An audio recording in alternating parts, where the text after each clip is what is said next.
Those of you guys who follow me on Instagram know that now my training is being handled by Renaissance Periodization. So a lot of it's based off RPE scale type work, but you as the client get to choose whichever accessories that you prioritize for yourself personally. So for me, I just did my needed areas of improvement, which is primarily the front squat and the overhead press. And I was actually surprised once I got the program.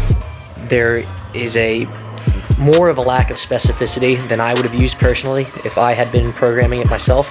So I guess the accessories that they had me use was deficit deadlifts, front squats, overhead press, close grip bench press, and high bar squat are the main ones. The reason I think that these have been so effective for me is all of these, as opposed to just doing some other leg movements or other deadlift movements like rack pulls or something like that, well, first of all, they allow me to go through a full, if not greater than full range of motion, which is advantageous to anybody who plans on really focusing on building that strength.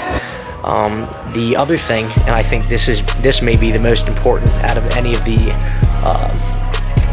the reasons why my 10 rep PR for deficit deadlifts, for example, as well as my rep PR for squatting today, I also hit a PR on that, has gone up so much, is just because all the accessories require me to stay extremely rigid, which I've overlooked in the past a lot of the benefits of things like front squats and overhead press. Definitely regret not putting them in my program a lot sooner.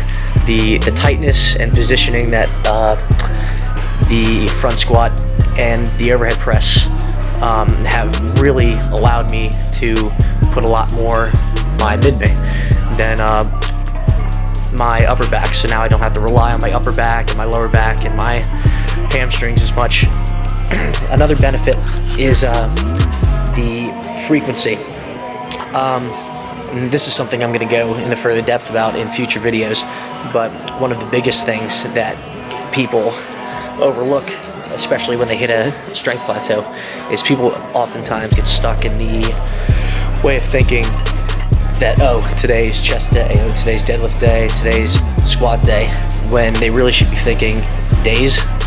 So, for instance, if you, let's say you have to hit 15,000 pounds of weekly volume for deadlifts or something like that. If you do that all in one day, it's probably going to take a lot out of you, versus if you choose to break it up into 2 to 3 days a week, which is 2 in my case for the program that Renaissance Periodization sent me.